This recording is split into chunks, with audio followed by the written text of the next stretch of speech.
బాలబడి యూనివర్సిటీ మంచి భవిష్యత్తు కోసం తెలుగు విద్యార్థులు ఇష్టపడే యూనివర్సిటీ. కాల్ 9059052378 9059052379.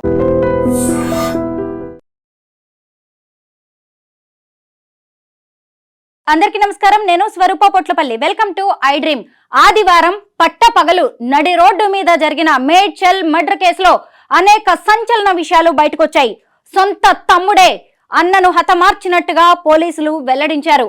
ముఖ్యంగా ఇక్కడ తమ్ముడిగా చెబుతున్న రాకేష్ తన బంధువైన లక్ష్మణ్ తో కలిసి సొంత అన్న ఉమేష్ ను నడి రోడ్డు మీదే చంపేశాడు. ముఖ్యంగా మేడ్చల్ నేషనల్ హైవే 44 మీద ఈ హత్య అనేది జరిగింది. అసలు వీళ్ళిద్దరు ఎవరు, ఎందుకు ఈ హత్య జరిగింది అనే దాని గురించి మేడ్చల్ డీసీపీ కోటిరెడ్డి గారు ప్రెస్ మీట్ పెట్టి వివరాలను వెల్లడించారు.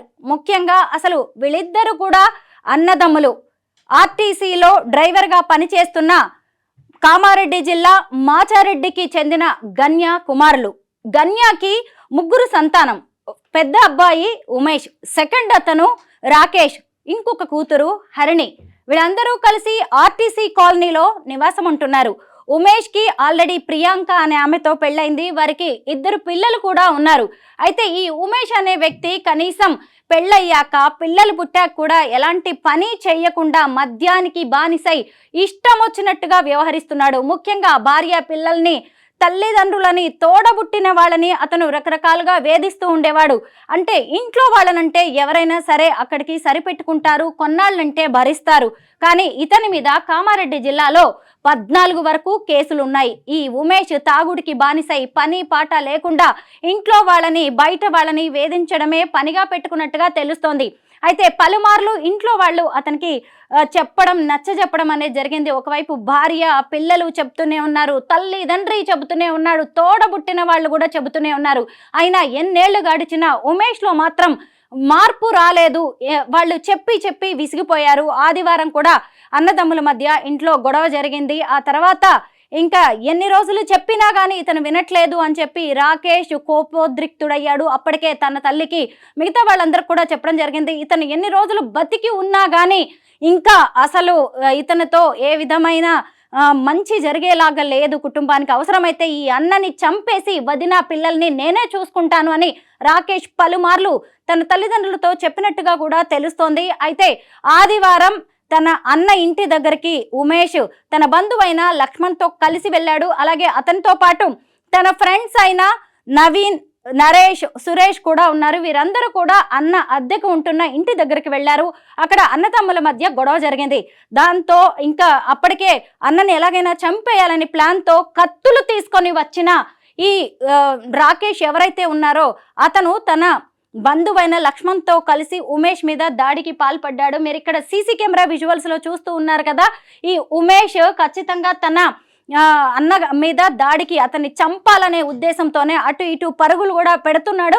అక్కడే దగ్గరలో ఉన్న సీసీ కెమెరాలో ఈ విజువల్స్ అన్నీ కూడా రికార్డ్ అవ్వడం అనేది జరిగింది. తమ్ముడు ఎప్పుడైతే దాడి చేయడానికి కత్తులతో వచ్చాడో అంతే భయపడిపోయి ఉమేష్ అక్కడి నుంచి, ఇంట్లో నుంచి భయపడి పరిగెత్తాడు. మేడ్చల్ డిపో దగ్గరికి, ఆర్టీసీ డిపో వైపు అతను పరిగెత్తాడు. పరిగెత్తిన తర్వాత అక్కడి నుంచి ఇంకా అతను తప్పించుకోలేకపోయాడు. అప్పటికే వారందరూ చుట్టుముట్టి ఉమేష్ ని చంపడం అనేది జరిగింది. అసలు కసి తీరా లక్ష్మణ్, రాకేష్ 12 సార్లు ఉమేష్ ని కసి తీరా పొడిచి అక్కడికక్కడే చంపేశారు. అయితే అటువైపు అప్పుడే ఆర్టీసీ డ్రైవర్ గా పనిచేస్తున్న తన తండ్రి అయిన గన్య డ్యూటీ మీద బస్సులో వెళ్తూ ఈ విషయం తెలుసుకొని అక్కడే బస్సు ఆపేసి దగ్గరకు వచ్చి చూశారు. ఈలోగా సొంత అన్న హత్యకు గురయ్యాడు, ఉమేష్ హత్యకు గురయ్యాడు అనే విషయం తెలుసుకొని అతని తల్లి, భార్య ప్రియాంక, పిల్లలు అందరూ అక్కడికి వచ్చి రోధించడం అనేది మొదలైంది. ఇంకా అప్పటికి అక్కడ స్థానిక ఎస్ఐ సత్యనారాయణ తన బృందంతో వచ్చి కేసు నమోదు చేసుకొని ఉమేష్ని హాస్పిటల్కి తీసుకెళ్లారు. కానీ అప్పటికే అతను ప్రాణాలు విడిచారు. ఎందుకంటే 12 బలమైన కత్తిపోట్లు అతని మీద ఉన్నాయి. పైగా ఇంకా అతను బతకూడదు, చంపడమే లక్ష్యం అన్నట్టుగా రాకేష్, లక్ష్మణ్ అతని మీద దాడి చేశారు. అయితే కరెక్ట్గా ఎవరు దీని మీద అటాక్ చేశారు, ఈ అటాక్ వెనక ఉన్నది ఎవరు అనేది పోలీసులకి ఖచ్చితంగా తెలుసు. కాబట్టే 12 గంటలు తిరిగేసరికి వాళ్ళందరినీ అరెస్ట్ చేశారు. అంటే తమ్ముడైన రాకేష్తో పాటు ఇంకొక వైపు అతని బంధువైన లక్ష్మణ్, నవీన్, సురేష్, నరేష్ ఐదుగురిని పోలీసులు అరెస్ట్ చేశారు. అరెస్ట్ చేసి తీసుకొచ్చేసి ప్రెస్ మీట్ పెట్టి మరి అందరికీ వాళ్ళని చూపించడం అనేది జరిగింది. అలాగే హత్యకు వాడిన 2 కత్తులు, అలాగే వాళ్ళందరూ మాట్లాడుకొని మర్డర్ ప్లాన్ వేయడానికి ఉపయోగించిన 4 సెల్ ఫోన్స్, 2 బైకులు, బైక్ కీస్ అన్నిటినీ కూడా పోలీసులు స్వాధీనం చేసుకున్నారు.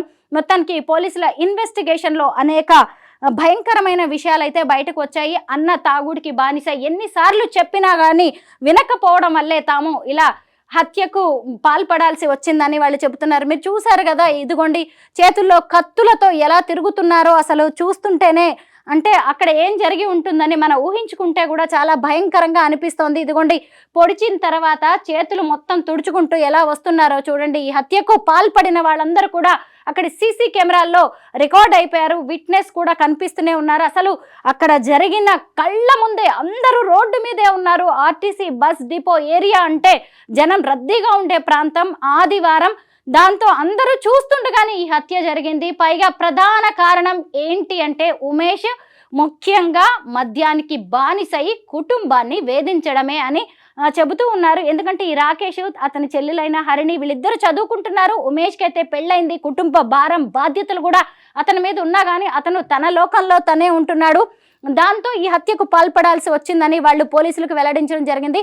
చూసారు కదా, ఇక్కడ 5గురికి కూడా ఇలాగ నల్లటి ముసుగులు వేసి తీసుకుని వస్తున్నారు. వీళ్ళందరూ కూడా వాళ్ళ నేరాన్ని పోలీసుల ముందు ఒప్పుకోవడం అనేది జరిగింది. ఆ తర్వాత వీళ్ళని జడ్జి ముందు కూడా ప్రవేశపెడతామని పోలీసులు చెప్పారు. తర్వాత వీళ్ళని 14 రోజుల కస్టడీకి పంపించబోతున్నారు.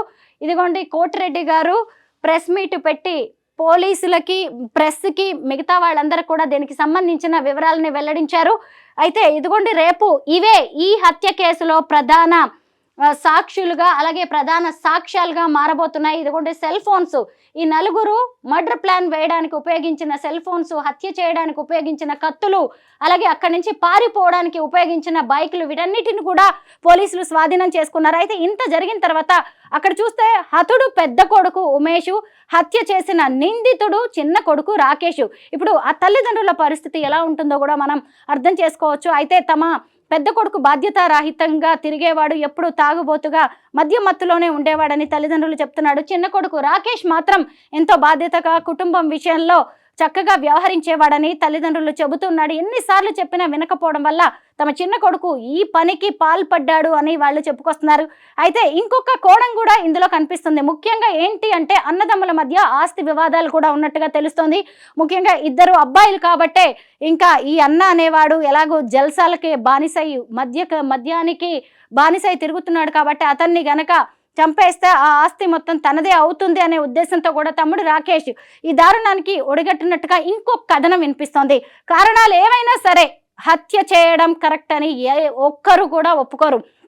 ముఖ్యంగా అసలు ఒక వ్యక్తికి ప్రాణం పోసే హక్కు మనకి లేనప్పుడు ఇంకొకరి ప్రాణం తీసే హక్కు ఎక్కడి నుంచి వస్తుంది? హక్కు కాదు, అధికారం కూడా కాదు. అసలు ఎలా దీన్ని ఎవరైనా అంగీకరిస్తారు? సొంత తమ్ముడైనా సరే అన్నని తన దారిలో పెట్టడానికి ఇంకా ప్రయత్నించి ఉండాల్సింది, లేదంటే అతని మానానికి అతన్ని వదిలేసి ఉండాల్సింది. ఎందుకంటే ఈరోజు అతని ప్రాణం పోయింది, దాన్ని తిరిగి వచ్చే అవకాశమే లేదు. ఇంకొన్నాళ్ళు కష్టపడితేనో లేదంటే ఇంకో రకంగా ప్రయత్నిస్తేనో అతను మారే అవకాశం ఉండేది. కానీ అలా కాకుండా ఏకంగా అతని ప్రాణాలే తీశాడు. దీనివల్ల రాకేష్ సాధించింది ఏంటి? ఈరోజు హంతకుడిగా, నిందితుడుగా ఇలా అందరి ముందు నిలబడాల్సి వచ్చింది. అతను ఇలా క్షణికావేశంలో ఒక మర్డర్ చేయాలనే నిర్ణయం తీసుకోవడమే కాదు, ఇంకో 4గురిని కూడా ఈ ఉచ్చులోకి లాగాడు. వీళ్ళందరూ కూడా ప్రైవేట్ ఉద్యోగాలు చేసుకుంటున్న వాళ్ళే.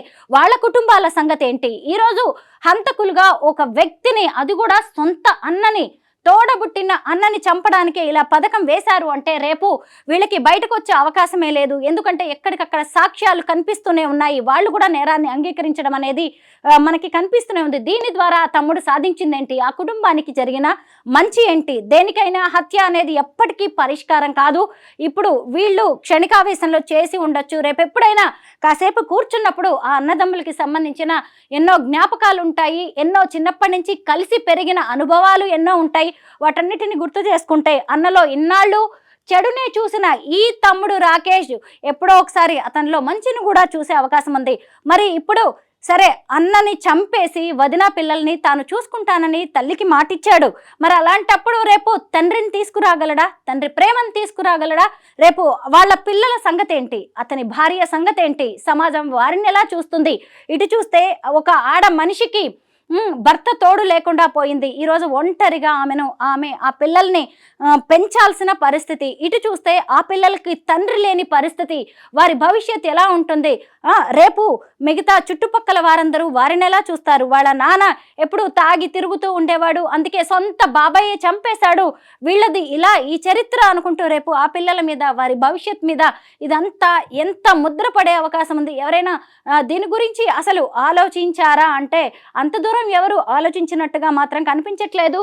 అంటే ఇంట్లో ఒక కుటుంబ సభ్యుడు మద్యానికి బానిసైతే, ఇంట్లో వాళ్ళ మాట వినకపోతే, ఇంట్లో వాళ్ళని వేధిస్తుంటే, ఇంట్లో వాళ్ళకి కుటుంబానికి చెడ్డ పేరు తీసుకొస్తుంటే దానికి చావే పరిష్కారమా, చంపడమే దానికి పరిష్కారమా అని చెప్పి ఇప్పుడు అందరి విషయంలో కూడా అందరూ దీని మీదే చర్చిస్తూ ఉన్నారు. ఏది ఏమైనా కానీ సొంత అన్ననే తమ్ముడు ఇలా హత్య చేయడం అనేది ఇప్పుడు ఒక డిస్కషన్ పాయింట్గా మారిపోయింది. ఈరోజు రాకేష్ చేసింది మంచి పని అని ఎవ్వరు అనే పరిస్థితే లేదు. అంటే చిన్నప్పటి నుంచి కలిసి పెరిగారు ఇద్దరు అన్నదమ్ములు. ఆ తల్లిదండ్రులకు కూడా కడుపు కోత అనేది ఉంటుంది. ఆ గర్భశోకాన్ని ఎవరు తీర్చలేరు. అంటే ఈ క్షణికావేశంలో, ఈ కోపంలో అతను చేసింది కరెక్టే అని కొద్ది సేపటి వరకు ఆ కుటుంబానికి అనిపించవచ్చేమో కానీ ఎట్టి పరిస్థితుల్లో అది కరెక్ట్ కాదు. ఎందుకంటే మనం ఒక సమాజంలో బతుకుతున్నాం. మన చుట్టూ ఒక వ్యవస్థ ఉంది, న్యాయ వ్యవస్థ ఉంది, పోలీసులు ఉన్నారు, కోర్టులు ఉన్నారు, చట్టం ఉంది. వీటన్నిటినీ కాదని అసలు చట్టాన్ని చేతిలోకి తీసుకొని మనమే తీర్పులు చెప్పడానికి అసలు మనకెక్కడుంది హక్కు? ఇలాగా రాకేష్ చేసింది తనే ఒక జడ్జిలాగా, తనే ఒక న్యాయమూర్తిలాగా తన ఇంట్లో జరుగుతున్న ఒక గొడవలన్నిటికీ పరిష్కారం తన అన్న చావే అనుకోవడమే. అక్కడే తను ఎంత ఇమ్మెచ్యూర్డ్గా ఆలోచించాడు. తన వయసుకి తగినట్టుగా, అంటే రాకేష్ అనే అబ్బాయి ఇంకా చదువుకుంటూనే ఉన్నాడు, ఏవో చిన్న చిన్న ఉద్యోగాలు కూడా చేసుకుంటున్నట్టు ఉన్నాడు.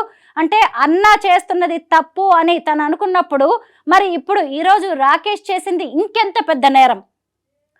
ఈరోజు ఉమేష్ చేసింది అక్కడికే తన కుటుంబానికే పరిమితమై ఉండొచ్చు. కానీ ఈరోజు రాకేష్ భవిష్యత్ అనేదే లేకుండా పోయింది. అతని భవిష్యత్ కూడా అంధకారంలోకి వెళ్ళిపోయింది. పైగా అతను తీసుకున్న నిర్ణయం వల్ల మిగతా నలుగురి జీవితాలు కూడా ఎలా అయిపోయాయో మనం ఇప్పుడు చూస్తూనే ఉన్నాం. చూసారు కదా పోలీసులు ఎలా తీసుకొని వస్తున్నారో. ఈరోజు వాళ్ళ కుటుంబాలందరికీ అసలు వీళ్ళకేం సంబంధం? ఉమేష్కి అతను ఒక బాధ్యతారహితంగా ఇంట్లో తిరుగుతూ ఉండొచ్చు, కానీ వీళ్ళందరికీ ఏం సంబంధం? రాకేష్కి సంబంధించిన వ్యక్తులు ఆదివారం అందరూ ఎంతో సంతోషంగా ఏ చికెను మటను వండుకొని సంతోషంగా ఉండే సమయంలో ఈ ఇంట్లో మాత్రం ఒక మర్డర్ జరిగింది. అది కూడా నడి రోడ్డు మీద. ముఖ్యంగా ఈ రాకేష్ ఏమనుకున్నాడు? అన్న చేస్తున్నది తప్పు అని ఇతను చంపాలి అనుకున్నప్పుడు రేపు తాను చట్టానికి, పోలీసులకి, అందరి ముందు తాను దోషిలాగా సమాజం ముందు కూడా నిలబడాల్సి వస్తుందని ఎందుకు ఆలోచించుకోలేకపోయాడు?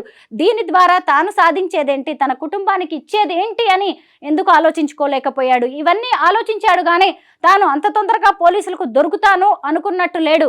అంటే తప్పించుకోవచ్చు చట్టం నుంచి, పోలీసుల నుంచి అనుకుని ఇలా ఆవేశంలో ఈ హత్య చేసినట్టుగా అయితే కనిపిస్తుంది. మొత్తం మీద పోలీసులు మాత్రం, మేడ్చల్ పోలీసులు ఈ కేసుని చాలా సీరియస్గా తీసుకున్నారు.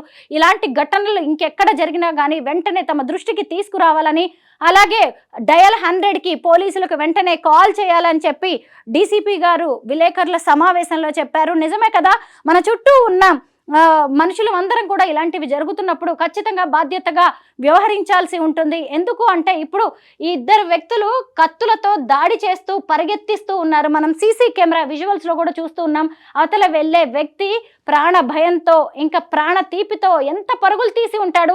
ఆ టైంలో చుట్టుపక్కల వాళ్ళందరూ చూస్తూనే ఉన్నారు. నడి రోడ్డు మీదే ఈ హత్య జరిగింది, కానీ ఎవరు ఆపే ప్రయత్నం చేయలేకపోయారు. ఎందుకంటే దుండగుల చేతుల్లో పెద్ద పెద్ద 2 కత్తులు ఉన్నాయి.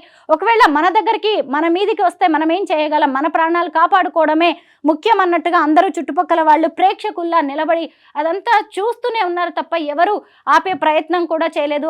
అయితే దీన్ని ఉద్దేశించే పోలీసులు చెప్పడం జరిగింది, ఇలాంటి ఘటనలు ఏం జరుగుతున్నా కానీ వెంటనే తమ దృష్టికి రావాలని, పైగా పౌరులుగా మీరందరూ కూడా స్పందించాలి అని డీసీపీ గారు చెప్పడం అనేది జరిగింది. ఇంకొక వైపు ఈ కేసుని చాకచక్యంగా కొన్ని గంటల్లోనే ఛేదించిన ఈ పోలీస్ సిబ్బందిని కూడా ఆయన అభినందించడం అనేది జరిగింది. పైగా రివార్డుల కోసం, అవార్డుల కోసం వారి పేర్లను కూడా పంపిస్తున్నామని చెప్పారు. మొత్తం మీద ఈ ఎపిసోడ్లో మాత్రం నిజంగా ఏ మాత్రం ఒక్కటి కూడా హర్షించదగిన పాయింట్స్ కానీ ఇది కరెక్ట్ అనడానికి సంబంధించిన విషయం కానీ ఏది కనిపించట్లేదు. కారణాలు ఏవైనా కానీ ఎవరికి కూడా మరో వ్యక్తిని హత్య చేసే అధికారం, హక్కు లేవు. ముఖ్యంగా ఇలా ఆస్తి గొడవలో లేదంటే మద్యానికి బానిస ఈ చాలా చిన్న చిన్నవి, రేపు కాకపోతే ఎల్లుండి కాకపోతే మరొక రోజు భవిష్యత్తులో వాళ్ళు మారే అవకాశం ఉంటుంది. అంత మాత్రానికే ఎవ్వరూ కూడా ఇలా ప్రాణాలు తీయకూడదని పోలీసులు కూడా చెబుతూ ఉన్నారు.